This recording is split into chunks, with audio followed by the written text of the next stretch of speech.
Now, you shouldn't think, Archbishop. You've got, you're looking. We have too much fun together to be sitting down and saying, now, what makes us click, man?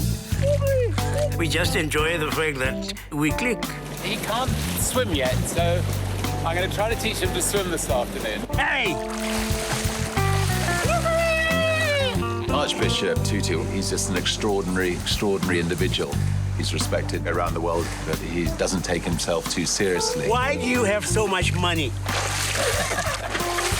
He's so flamboyant, hot air balloons and that kind of thing. He's ready to do what might make people cringe. And then he turns out to be right.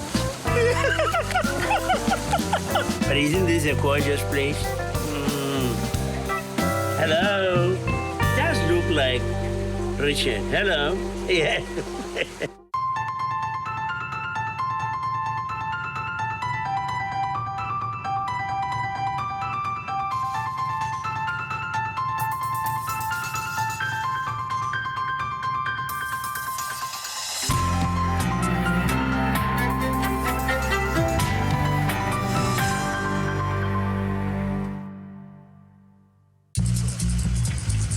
Our esteemed guest and keynote speaker this evening has been well known to millions across continents for more than a quarter century. Born in Klerksdorp, South Africa, October 7, 1931, Archbishop Tutu entered a world of apartheid and dehumanizing racism. It's so wonderful to be amongst you, especially you young ones. Good morning, everyone. Welcome to this Virgin Atlantic press conference. I'm a bit late. I just arrived from India last night, where we made rather a fun Bollywood film. We've got quite a lot happening at the moment. Last week, Virgin Atlantic became the first airline in the world to fly using biofuel.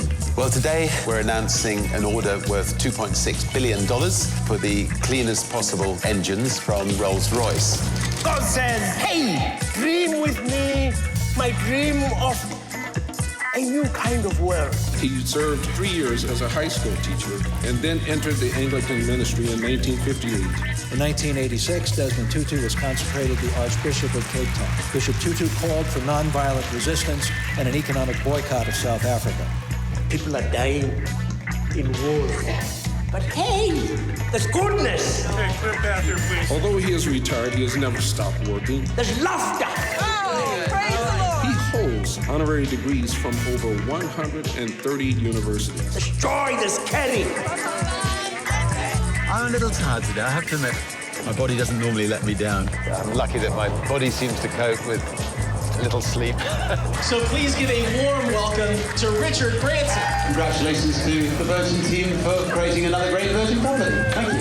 I think I would be inhuman not to want to enjoy the incredible life I'm having and the incredible life I've had. And I don't want to waste the position I find myself in. Hi, finally some class in this dump. How nice to meet you. Good to see you. This will be easy, I'll take care. My next guest is the founder and chairman of the Virgin Group. Please welcome Sir Richard Branson, everybody. Sir Richard Branson. Please join me in welcoming the Most Reverend Desmond Tutu, Archbishop Emeritus of Cape Town.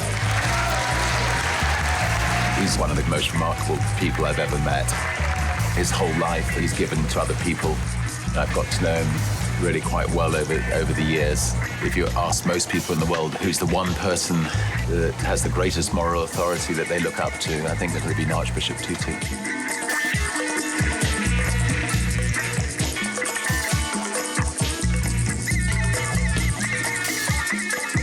People suffered horrendously through apartheid, and he helped mend South Africa. He set an example to the rest of the world. This new South Africa has begun today, where all of us, black and white, will be holding hands, working for a common prosperity. Isn't that fabulous?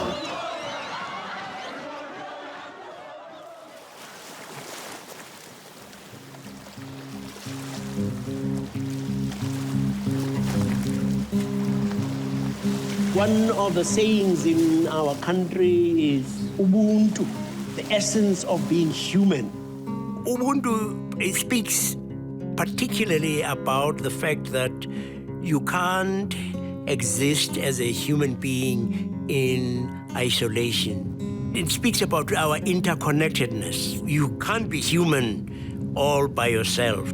And when you have this quality, Ubuntu, you are known for your generosity. And when you are welcoming, Unubuntu. Richard has Ubuntu, yes. So Richard is an extraordinary human being, you know. He smashes the popular image of a rich playboy kind of person, which is what the media project him as being. And then you have to find the real Richard, and you discover, that this is a far more deep, profound human being.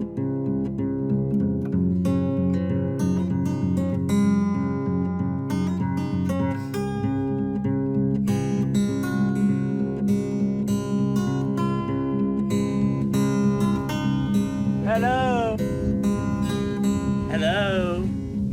Hey, man. Hey, man. How are you?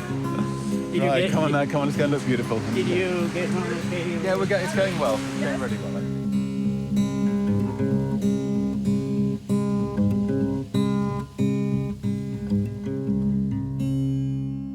It's hard work, but extremely worthwhile. And the foundations are being built, very largely thanks to this wonderful chairman who's worked day and night for the last 12 months, just apart from doing everything else he's got on his schedule. He and Peter Gabriel. No, after you. I'm speaking. I know, I said, well, shut up. You shut up, when I'm talking. But he and Peter Gabriel thought up this incredible idea that the digital explosion has shrunk our world. So we speak of a global village, and they said, well, in an ordinary village, traditional village, there used to be the elders on whom people relied. And they went and saw Nelson Mandela, and they put the idea to him.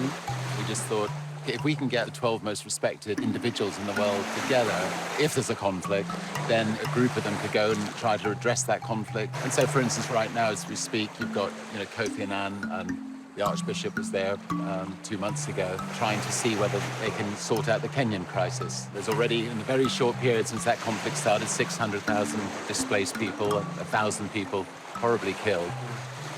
The people they invited were wonderful people who themselves, in different kinds of ways, have been doing extraordinary things. You have Jimmy Carter, you have Mary Robinson, the first woman president of the Irish Republic. We have founders like Jeff Skoll and Peter Gabriel and other brilliant people who are there to sort of give the elders backup help. At the moment, they're trying to make sure that the elders is built on solid foundations so that in 300 or 400 years' time, the elders will still exist. The global community will still be able to turn to the elders. Not the same one. It's all right, you'll be allowed off by then. If we're talking about strengthening health systems, there's a huge potential for the mobile phone technology to help strengthen right down to village level, etc. He thought that the elders would be responsible for acquiring and distributing cell phones anyway? We've served our time. We're not involved in politics at all. And so we're free to take on any issues that we choose. And we're free to go anywhere in the world that we choose. It was a fairly childlike dream, really, that there might be people that the world has a lot of trust in, that if they could be persuaded to work as a group, might be able to influence things. It's a bit like you imagine a bunch of superheroes coming to save the world. I think when you meet a group of people that are so prestigious as these folks are, there's a tendency to be somewhat formal. And it may be that both Richard and the Archbishop have such wonderful informal attitudes, such a light sense of humor, even about the heaviest problems in the world, that loosens everybody up. And I think we're a lot more effective because of that. We have achieved a lot of momentum on global issues. There was a visit to Darfur led by Archbishop Tutu. I went with some women to Eastern Chad. We have the campaign Every Human Has Rights. We're planning our second global health meeting with the Secretary General of the United Nations. It has been a very hard-working few days. I thought we would have more time to enjoy the beach, but that's the way it is. Does anybody want to go sailing? Anybody fancy a sail? All right, let's go.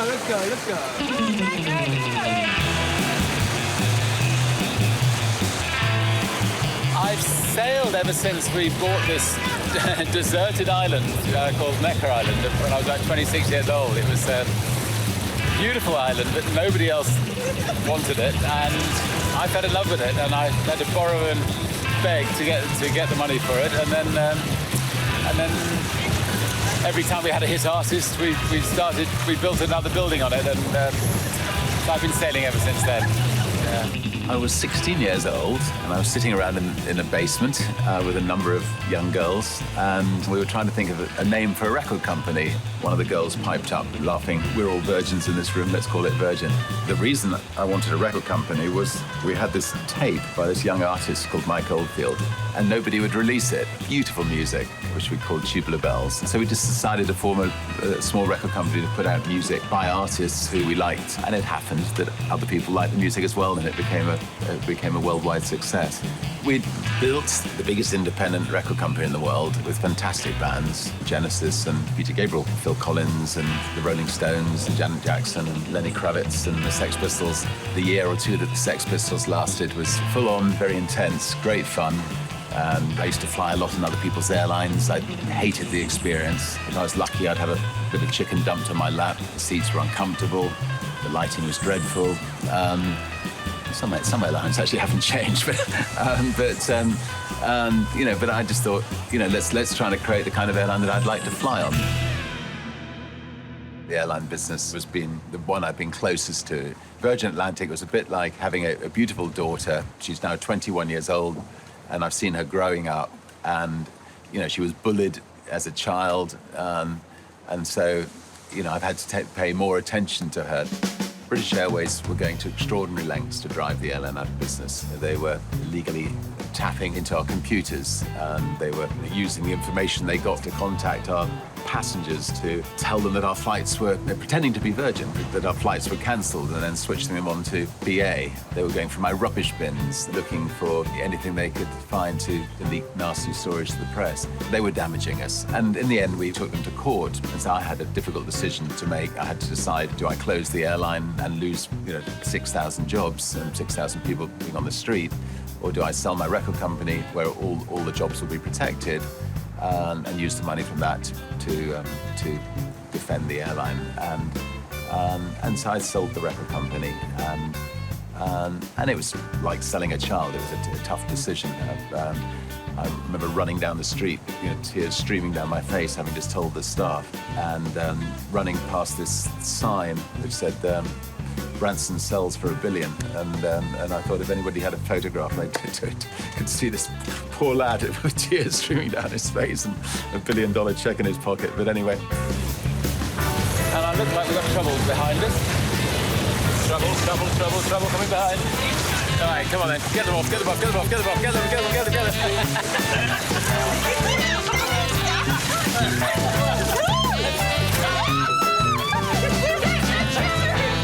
I've never been interested in being a business person.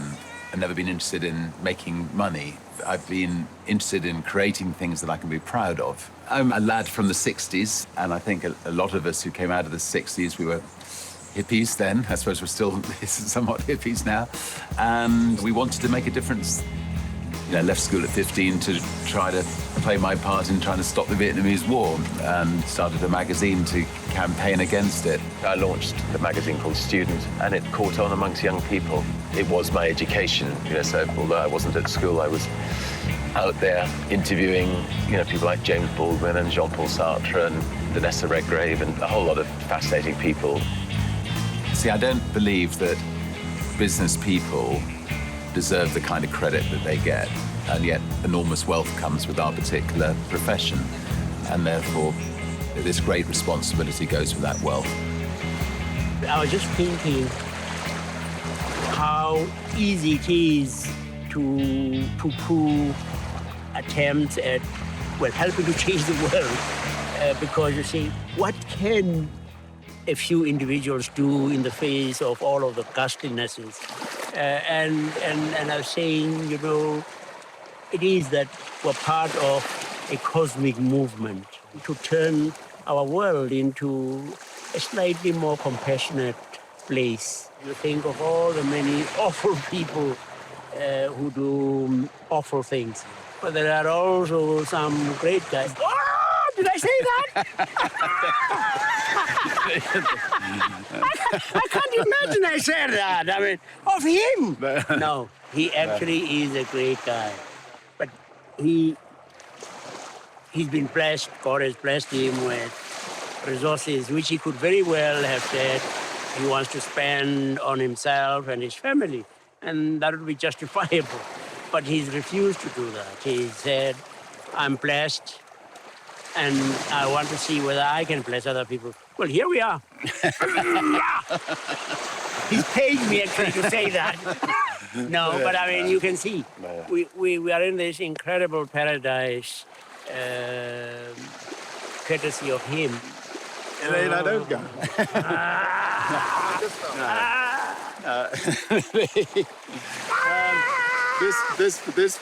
This fella.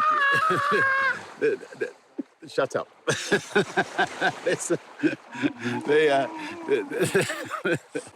I'm not listening. Let's just go back in history briefly. I mean, in the height of the apartheid problems, they were putting tars over people's necks and burning people alive. And this fella stood up and told his black compatriots, if you carry on doing that, I'm leaving South Africa. And it stopped immediately. This fella, instead of, overseeing a court that sent people to prison or had people executed, he oversaw the Truth and Reconciliation Commission, where you've got people who've committed these awful atrocities meeting the people that they'd sinned against to apologize, and they mended this country.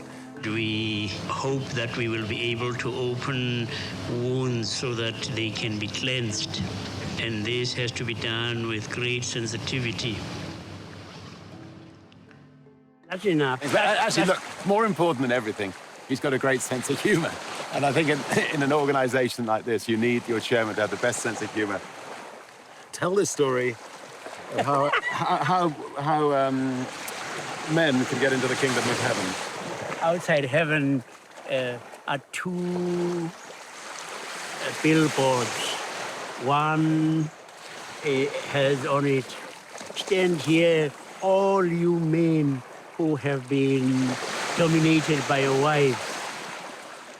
And there's a long line of men trying to get into heaven. And another billboard that says, stand here, all you men who have not been dominated. And there's a little man there, and St. Peter comes up to him and says, what are you doing here? He says, I don't know. My wife said I should come here.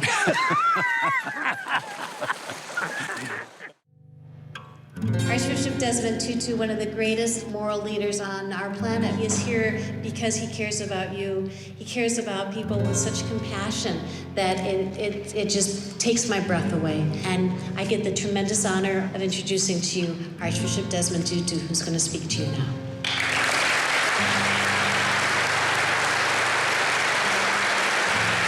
Thank you. Thank you. Hello. That man. Hello? Oh, that's much better. We've come to tell you. I've come to tell you. We all have to be told. You know something? God loves you. Eh? Now listen. God loves you. You.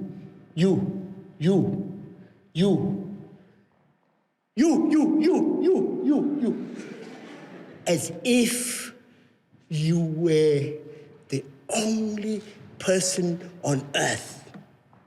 And God holds you like something really precious. Because you are precious. God is carrying you like a baby.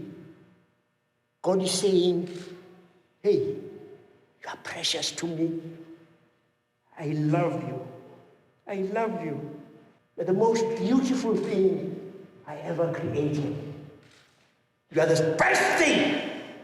The best thing God ever created is you.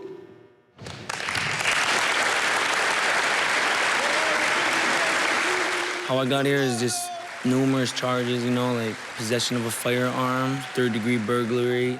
Desmond Tutu, you know, it came from across the world, you know, just to come speak to us. I think the purpose of this was to give us hope. By knowing Desmond Tutu's struggle, you realize how much stuff we take for granted. And what I personally will take from him being here today is that you can always come from nothing and make something better of yourself and become something.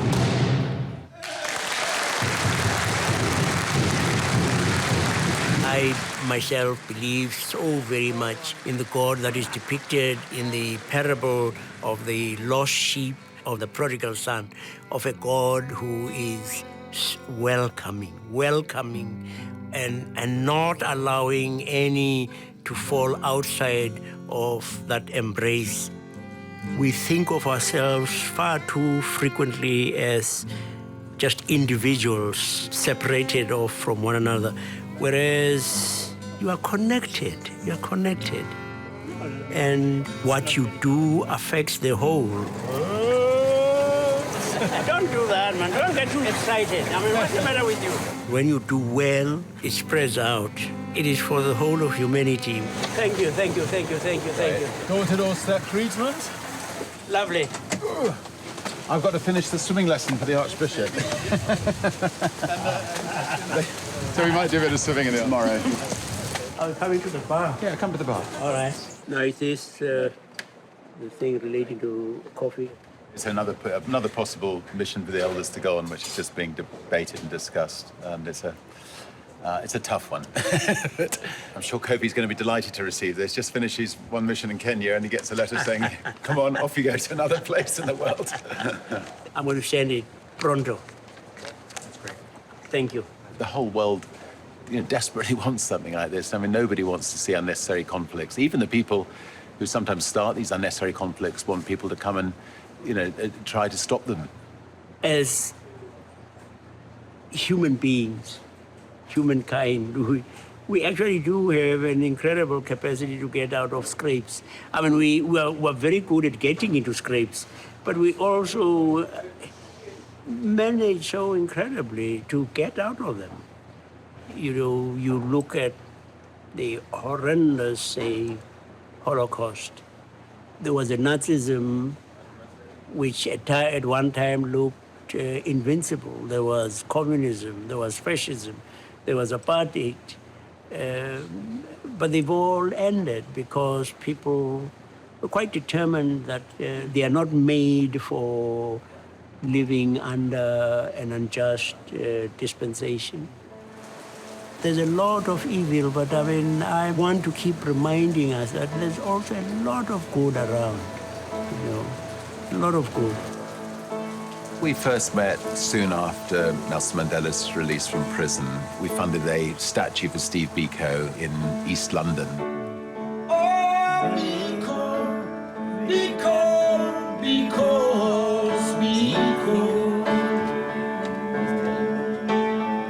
This statue was being erected. There was 100,000 local Africans in the street, and Archbishop Tutu and others were on stage, and Peter came with me. And then I asked Mandela if I could borrow his microphone and handed it to Peter and said, "Peter, come on, we should sing Biko." And the whole 100,000 people were singing Biko with him. Another occasion we got him to sing Biko was in the prison where Biko himself had been killed. I just had to sing a cappella, and then the and Mandela ended up in tears, and it was, it still makes me tearful thinking about it, because we were in a place where a lot of people were tortured and died, and it became very real. You can blow out a candle, but you can't blow out a fire.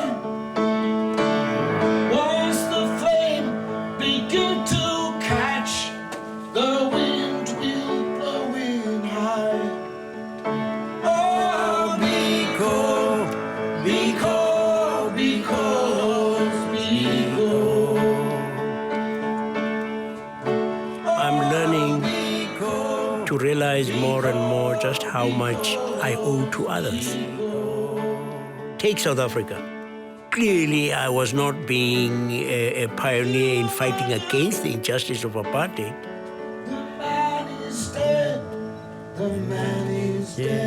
There had been the Bikos, the Sisulus, the Mandelas, the Lutulis, all of those many, many people who had struggled seemingly in vain. The many, many people arrested, tortured in secret, and maybe even die being killed secretly. What they do is not lost. I mean, it doesn't just evaporate into the ether. It actually impregnates the fabric. But when you look back, you tended to accept that this is how things are ordained. And yet I began to be much more concerned and perhaps beginning to articulate my opposition when I went to theological college and being influenced by people like Trevor Huddleston and others who stood up against the system. As we think of those who are tortured, as we think of those whose noses are rubbed in the dust, as we think of those who are treated like dirt in the land of their birth, I want us to stand and to think of those in silence. I sometimes shocked people at home when, at the height of apartheid's repression, I said, you know, Mr. P.W. Porter, the apartheid president of South Africa, is my brother. Whether he or I like it, it is just a fact of life. And therefore, I have to wish the best for him. And part of it is hoping that God will help to remove that which blinds him.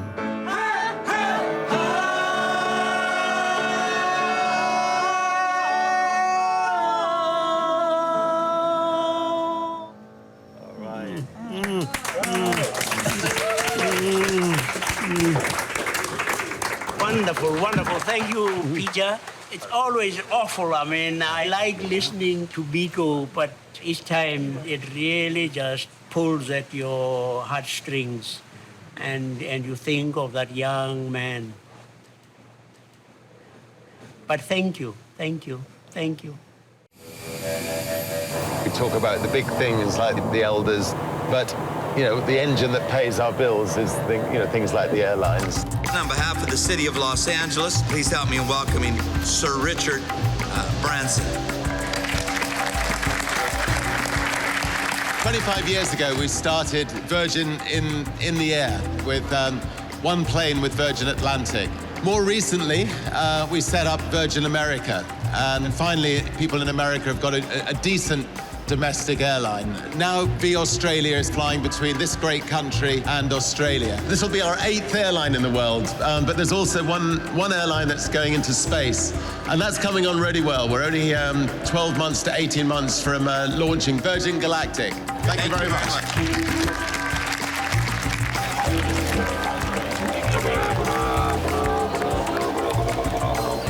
I'm old enough to remember man landing on the moon.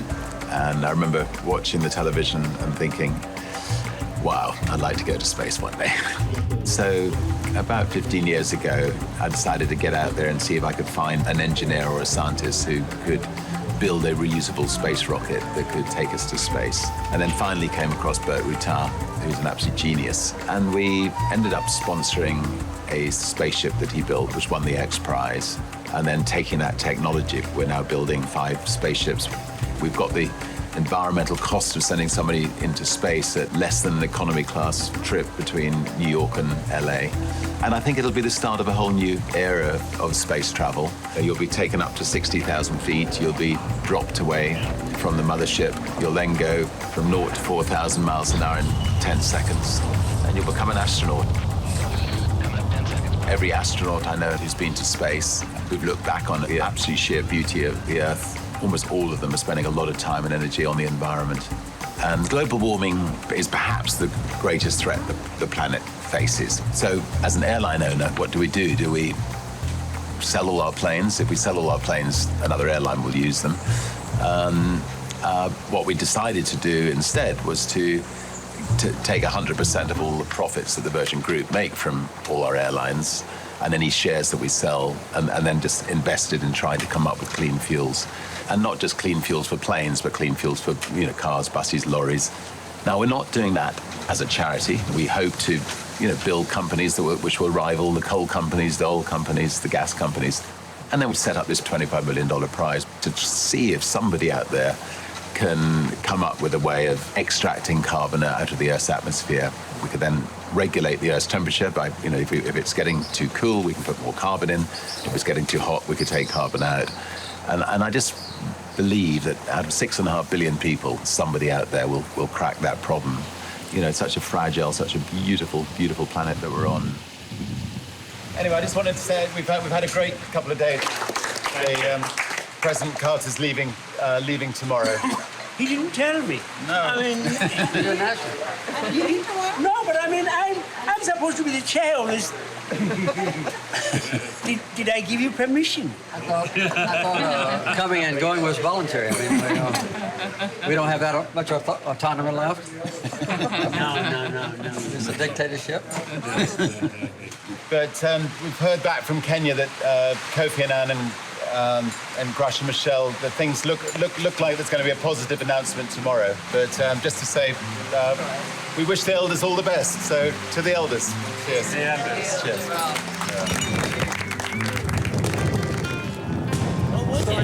Oh, they need to cancel the moon a minute. Look at that. Oh, yeah. Hey.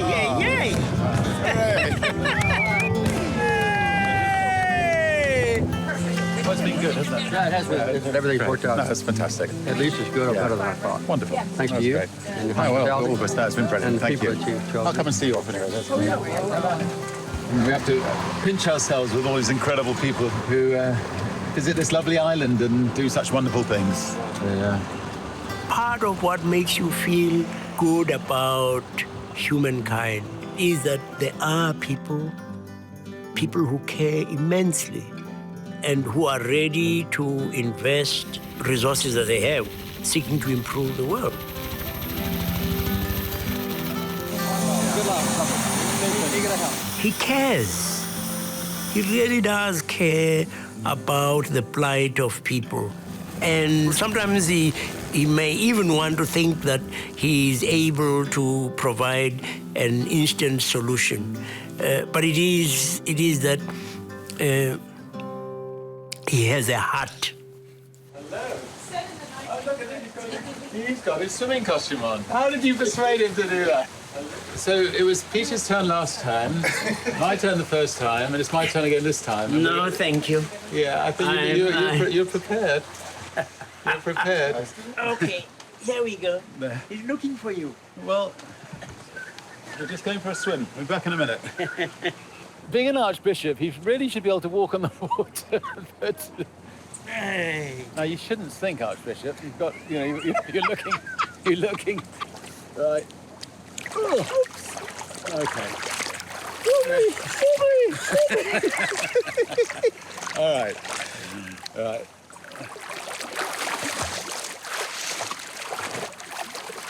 Well, that was great. So once again, I'll put my arm. Just go for it. Just go.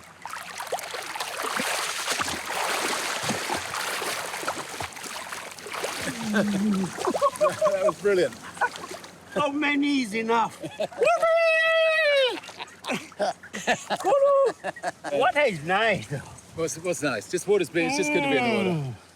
Why do you have so much money?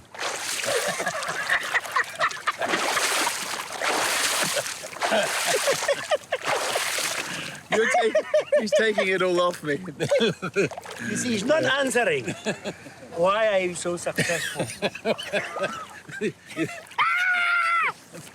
What would you say to a young man who says, I want to be a millionaire one day?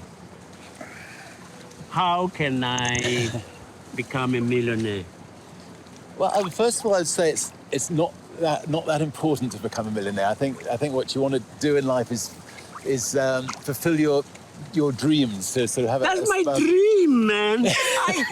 My dream is to be a millionaire. I want to be a millionaire. You're happier than every millionaire I know, so I don't think you need to be a millionaire. Anyway, I'm a young man, and I'm starting out in life. And I see you in your hot air balloon. I see you all over the place, and I knock on your office door, and I say, Sir Richard, I want to be successful. What must I do? I just think you must realise that money is not the definition of success. You want to get involved in whatever interests you in life and try to do it the best way you can. And it may be that money will be a byproduct of that, and you'll be able to use that money to good use, achieving things you feel you can be proud of, and making a real difference. But you've been very successful. What would have happened had you not succeeded? I honestly think as long as I tried hard to succeed, I'm not the sort of person who fears failure, and I think with the elders we're going to have to accept failure more often, I suspect, than success. That was smart, man. That was smart. That's why you're successful. There's quite a sort of thin dividing line between success and failure. And I feel fear just like anybody else. I mean, I've been picked out of the sea 6 times by helicopters. And on the laws of average, I shouldn't be alive today.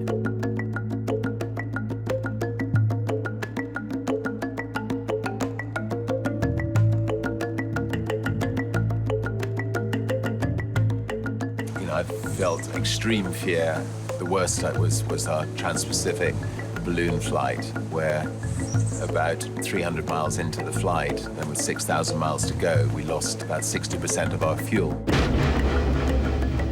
It was a force 9 gale blowing, the Gulf War had broken out, nobody was going to be out there to rescue us. So we were facing as good as certain death, and we calculated that the only way that we were going to survive was to average about 200 miles an hour in a balloon, and the fastest the balloon had ever been up until that time was about 90, 100 miles an hour. We both realized that the only way of surviving was to get right into the core of the jet stream, and just stayed 100% focused for 3 days. I'm incredibly tired. Somebody was very kind to us. We were aiming for LA, we missed it by 2,500 miles. We crashed in the Arctic in a snowstorm. Minus 60 degrees, we didn't mind. We were just so pleased to be on a frozen lake 600 miles from the nearest road. I think there is not a great difference between an adventurer and an entrepreneur. You're trying to achieve things that have never been achieved before. You're trying to do it better than it's ever been done before. And you're trying to protect against the downside. The downside as an adventurer is obviously your life. One could easily psychoanalyze me and say, this is incredibly stupid and this is incredibly irresponsible. And of course it is. But equally, if you stand back in life and think, right, would I rather be, doing things, or would I rather be sitting in front of a television watching other people doing things? And one of my greatest faults, I'm sure, is that I have great difficulty saying no. And as a young man, I felt I'd kick myself if I said no to some of these great adventures. You consider Sir Richard an iconoclast? Iconoclast? Well, he's my friend. That's wonderful. I try very hard to be modest. No name dropping. But the other day when I was with my friend on his island, so... I don't know what an iconoclast is. I'm dyslexic, so the idea of me actually trying to work out what an iconoclast is going to be very interesting. It wasn't until I was 50 years old that I knew the difference between net and gross. And we had the largest group of private companies in Europe. And my board of directors got fed up with me saying, is that good news or is that bad news? And that's true. Anyway, so what is an iconoclast? Somebody tell me. Somebody who knocks down icons. Drop, drop, drop. and knocks them into little bits. Things that are put on pedestals, untouchable, don't criticize. And then he comes along and says, twaddle. Let's try something new. Horrible iconoclast. Horrible. Ultimately, he is my teacher, not my... You haven't done this. I mean, kissing my big toe. Thank you. There is just an extraordinary alchemy that happens between two people. Ubuntu. And you can't actually predict. I can sort of imagine God looking on, you know, and saying, let's see today on our chessboard who is going to match up with whom. Hey, why are we going away? We don't have to. Give me one good reason why. You can stow away on the island. Richard, my son. Yeah, I'll... You are a nice guy, actually. When one excavates deep. He's just an extraordinary individual. I'm not a religious person, but when I'm with the Archbishop, I've definitely become an incredibly spiritual person. And if anybody can convert me to religion, it would be him. Travel safely, travel well. He just made me respect him even more. There is literally only one Archbishop in this world, and there will only ever be one Archbishop in this world. Thank you. It's just the incredible improbability, and that's the joy, in a way, the excitement of life that makes for fun. It is saying that our humanity is actually one. Most scientists believe that one day, a giant asteroid could hit the Earth and, it could literally snuff out mankind in the way it snuffed out the dinosaurs once in the past. And therefore, it's very important that we colonize another planet. And so basically, we put in the resources to try to colonize Mars. And we're building a giant spaceship which would basically be the equivalent of a Noah's Ark. You'd have seeds, you'd have species of animals, a really good cross-section of society, doctors, nurses, scientists. These people will be true pioneers. But I'm sorry, folks, it's April the 1st. That was pretty good, wasn't I? Wait, that was... It was an April Fool's. You're kidding. No way. You're going to look at the footage. I was as straight as I could go. No way. You're kidding. No.